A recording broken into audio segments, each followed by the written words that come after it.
पिपीडी जंगल का चांद। धोकपुर जंगल में एक गुलहरी, कबूतर और चूहा रहते थे। वो तीनों बहुत अच्छे दोस्त थे। बरसात का मौसम चल रहा था। खाने की कमी हो गई थी।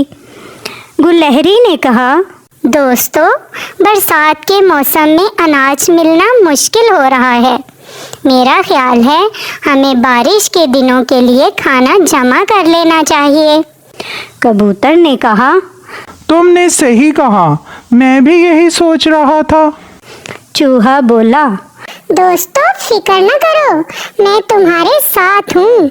वो तीनों जाते और अपने अपने हिस्से का अनाज खा आते और बाकी बचा खाना कबूतर के घर में जमा कर देते। इसी तरह कई दिन गुजर गए। अगले दिन बहुत जोरों की बारिश शुरू हो गई, जो सारा दिन होती रही। गुलहरी बोली, दोस्तों, बाहर तो खाना तलाश करने के लिए नहीं जा सकते, इसलिए हमें यही खाना खाना पड़ेगा। चूहा बोला, शुक्र है हमारे पास काफी अनाज इकट्ठा हो गया है, अब परेशान होने की जरूरत नहीं।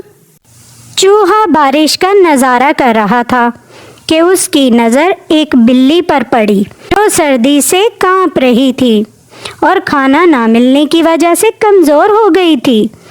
वो तीनों उसके पास जाते हैं।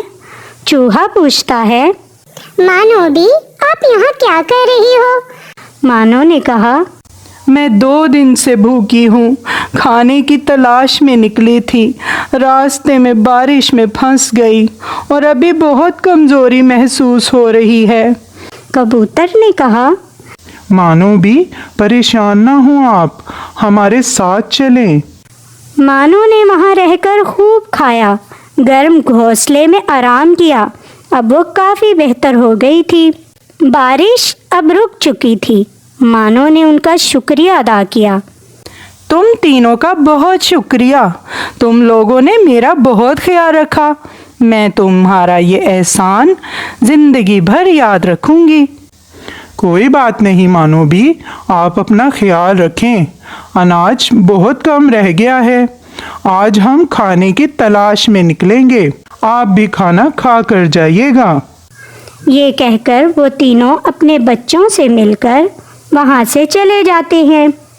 बाद में बिल्ली जाने लगती है तो बच्चों को देखकर उसमें लालच आ जाता है। वो सोचती है, कितना छोटे हैं ये, इनका गोश्त भी बहुत नरम और मज़ेदार होगा। मैं इनको खा जाती हूँ और चली जाती हूँ यहाँ से, किसी को पता भी नहीं चलेगा। इसके साथ ही वो तीनों बच्चों को खा जाती है और जल्दी से वहाँ से निकल जाती है। ये सब मंजर दूर बैठा मिट्ठू तोता देख रहा होता है। जब शाम को चूहा, गुलहरी और कबूतर वापस आते हैं तो अपने बच्चों को ना पाकर परेशान हो जाते हैं। तोता उनको वहाँ आकर बताता है, जब आप लोग चले गए थे तो मानोबी ने सारे बच्चों को खा लिया। वो तीनों बहुत दुखी हो जाते हैं। गुलहरी बोली, मानोबी कितनी एहसान फरामोश निकली। हमने उसका इतना ख्याल रखा और वो हमारे बच्चों को ही खा गई। चूहा बोला, हम उससे बदला जरूर लेंगे। इसके साथ ही वो मिलकर एक मंसूबा बनाते हैं।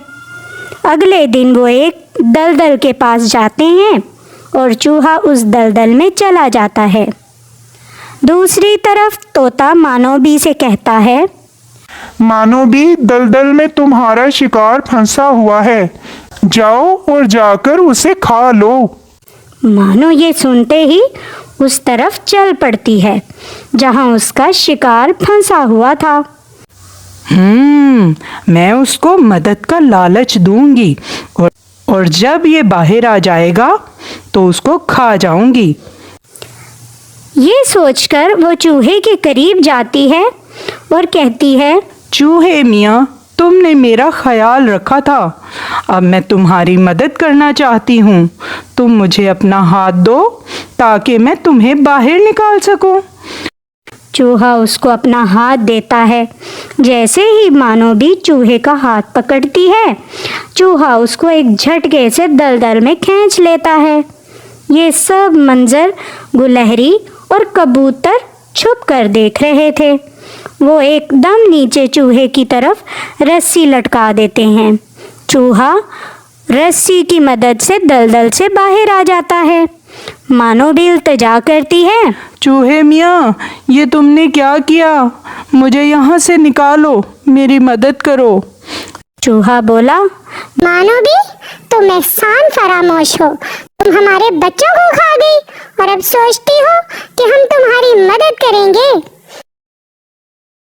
इसके साथ ही वो तीनों वहाँ से चले जाते हैं और मानो भी अपने लालच के चक्कर में अपनी जान से हाथ धो बैठती है।